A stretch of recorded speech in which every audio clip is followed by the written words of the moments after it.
Bonjour et bienvenue. Aujourd'hui, donc nous allons travailler sur la charte graphique de votre site, la modifier dans le thème Astra. Pour ceci, vous vous connectez à votre compte WordPress, puis lorsque vous arrivez sur le tableau de bord, vous allez cliquer sur le nom de votre site en haut à gauche pour arriver sur le front office du site, voir ce que les visiteurs verront. Une fois que vous êtes ici, donc on va bien modifier la charte graphique du site en entier. Si on intervient sur tout le site, c'est qu'on intervient sur le thème. Quand on intervient sur le thème, on clique sur personnaliser. Le temps que ça charge, ça arrive et c'est là. Ce qui va nous intéresser aujourd'hui se situe dans global, ici. Je clique dessus et nous allons surtout nous attacher à la typographie et à la couleur. Sachez que vous pouvez tout modifier dans tout le site. C'est-à-dire par exemple vos boutons, dès que vous les insérez, ils ont tous la même taille, la même couleur, la même typographie. Vous avez différentes petites options ici, donc n'hésitez pas à aller les parcourir. Nous, on va surtout s'atteler à la typographie et aux couleurs. Donc on va commencer par la typographie. Quand je clique sur typographie, la première chose que je vois, c'est que j'ai des pré-réglages. Les pré-réglages, c'est quoi? C'est la possibilité en fait de choisir, vous voyez, des typographies qui sont déjà faites et qui vont très bien ensemble. Je peux très bien me contenter d'une typo comme celle-ci. Je peux également choisir des polices particulières. Vous avez normalement fait la recherche au préalable sur Google Fonts pour trouver vos polices. Donc, vous connaissez le nom des polices que vous avez choisies. Ici, vous avez police du corps du texte. La police du corps du texte, ça va gérer absolument tous les textes ici, les petits en noir, qui sont des paragraphes. Pour cela, je vais sur le petit crayon, famille de police, et là vous allez retrouver l'ensemble des familles Google Fonts. Donc vous pouvez retrouver votre police d'écriture. Je vais en prendre une au hasard. Oh, peut-être pas. Alors justement,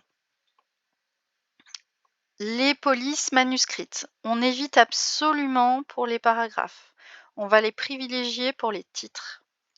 Donc effectivement, je vais changer, hop, de pire en pire. Donc je vais prendre une police, voilà, déjà paramétrée pour l'exemple. Police des titres, la même chose, le petit crayon, et vous choisissez la police que vous avez prise sur Google Fonts. Oula, mon Dieu. Alors, les polices manuscrites, j'ai dit seulement pour le titre. En revanche, ici, vous voyez, tout est en majuscule. Vous pouvez modifier la casse en bas. Donc là où j'ai choisi ma police de titre, d'accord, juste en dessous, vous avez ici 3 petites options. Soit tous vos titres sont entièrement en majuscules, soit la majuscule est en début de phrase, ce qui est un peu mieux avec cette typo, soit il n'y a pas de majuscule du tout. À vous de choisir. Si vous choisissez une police manuscrite, bien sûr, ne choisissez pas que des majuscules. Ça va poser problème, surtout pour la lecture. Lorsque vous êtes d'ailleurs sur cet écran de police, vous avez plusieurs options. Une fois que vous avez choisi votre police, ici, vous pouvez avoir plusieurs options, notamment sur certaines polices du gras ou une taille un petit peu plus grande ou plus petite. D'accord? Ici, vous avez également la possibilité d'agrandir l'espace qui se situe entre vos lignes. Par exemple, là sur le titre, ça ne va pas être flagrant, donc je vais revenir sur la police du corps du texte.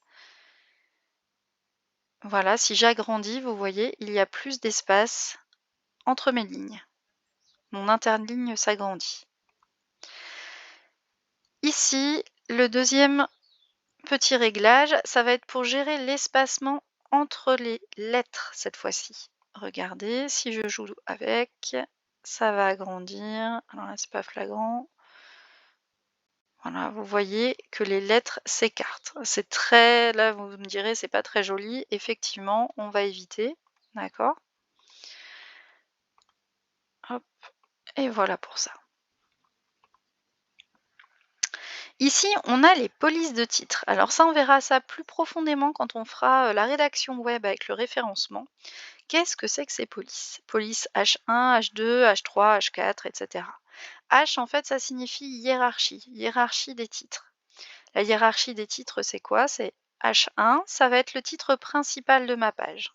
Le premier titre.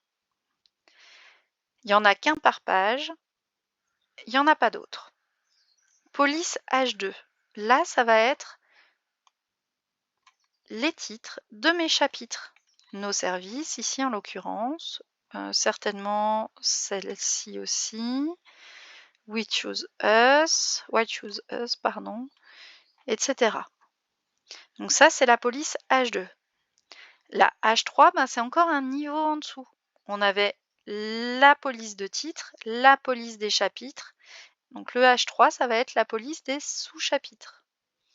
Et ainsi de suite, ainsi de suite, ainsi de suite. Alors on va très rarement au-delà du H3. Parce que là, ça devient très compliqué pour les gens de lire et de comprendre. Vous imaginez, là, j'ai déjà un chapitre, un sous-chapitre. Si en dessous, j'ai encore un sous-chapitre, deux sous-chapitres, etc., etc. Enfin, ça devient n'importe quoi. Donc, on va, nous, en tout cas, pour l'examen, s'attacher juste au H1, H2. Ça sera déjà très bien. Déjà, si vous faites ça, ça sera bien. Alors, ensuite, donc, police H1. Vous choisissez votre police de titre que vous aviez choisie pour Google Fonts, la même qu'ici. Vous me direz, ben ça va rien changer. Si. Pourquoi? Parce que vos H1, ils vont être écrits un petit peu plus gros. Je retourne là-haut, vous voyez. Ils vont être écrits un petit peu plus gros que vos autres titres de chapitre, qui eux ne bougent pas. D'accord? Effectivement, c'était sur 48. Vous voyez, c'est un peu petit pour un titre de page. Il faut que ça soit un petit peu plus gros. Donc à vous de choisir la taille que vous voulez.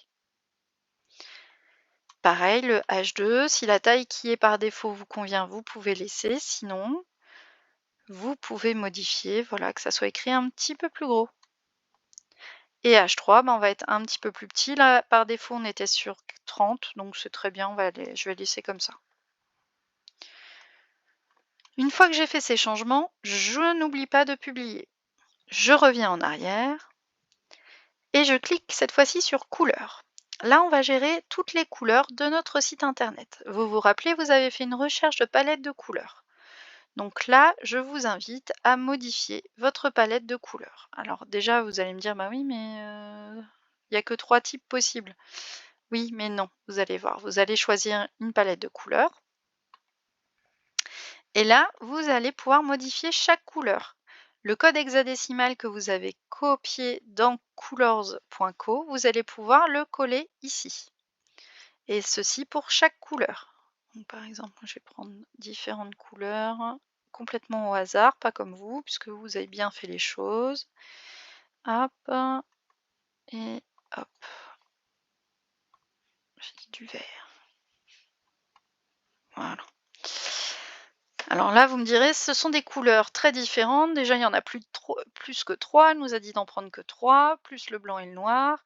Et là, elles vont pas du tout ensemble. Je suis d'accord avec vous, c'est juste pour l'exemple. J'ai pas dit que j'allais faire un joli site. J'ai dit que j'allais faire un site tout pourri, mais techniquement très bon. Alors, les couleurs du thème. Qu'est-ce qu'on va trouver dans les couleurs du thème? Donc, on va trouver accentuation, lien, titre, texte du corps, pardon, et bordure.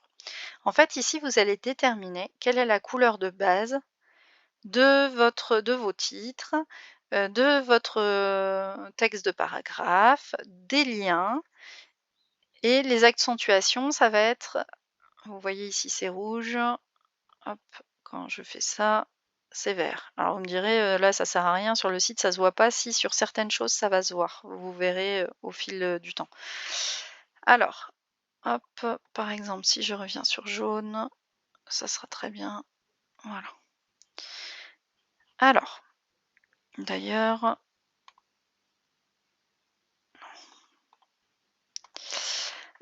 les liens. En fait, quand vous allez avoir des liens dans votre texte, vous allez déterminer comment les gens vont les repérer. Donc, il faut que vous lui donniez une couleur particulière à vos liens. Moi, par exemple, je vais les mettre roses. Et quand on passe dessus, rouge. En fait, vous voyez ici, vous avez 2 couleurs. La couleur standard, normale, c'est-à-dire que quand je lis le texte, je vois juste un mot écrit en rose, par exemple. Et quand je passe ma souris dessus, ce sera rouge. Alors, est-ce que là, ici, j'ai des liens pour vous montrer? Oula, mon Dieu, c'est rose.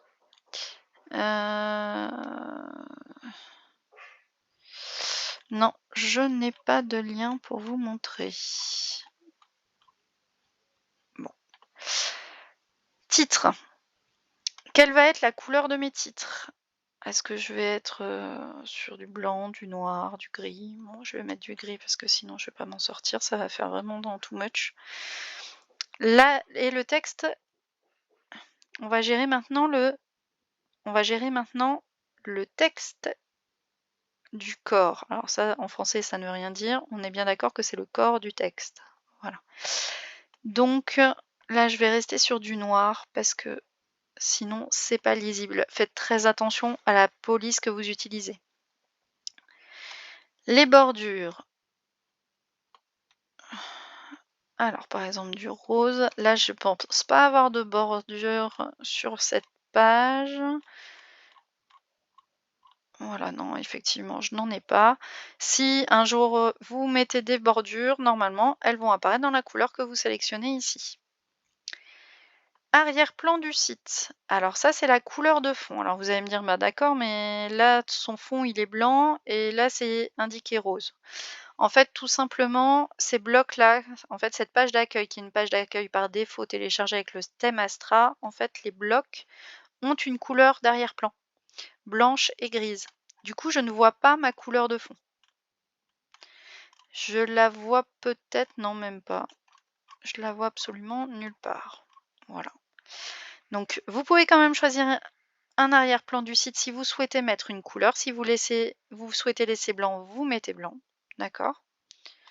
Vous pouvez aussi choisir de mettre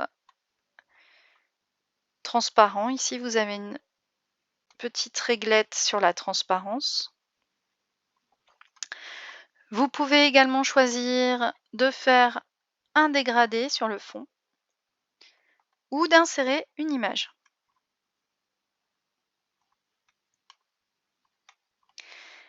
Arrière-plan du contenu. Alors ça, c'est dès que je veux avoir du texte. En fait, je ne suis pas sûre que ça marche dans les blocs qui sont prédéterminés ici. Arrière-plan. Ah, vous voyez? D'accord? Là, par exemple, si je décide de le mettre entièrement transparent et qu'ici je remets rose, est-ce que je vais voir mon rose? Toujours pas. Bon. Donc, arrière-plan du contenu, vous choisissez voilà, ce qui vous convient le mieux. Donc, vous voyez, ça se fait pas sur tous les blocs. Voilà, là, il y a du contenu. Voilà. Mon site est bien moche.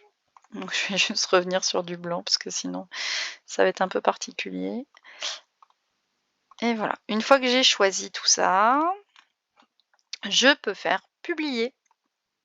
Et voilà, vous avez paramétré votre charte graphique et donc vos couleurs et votre typographie.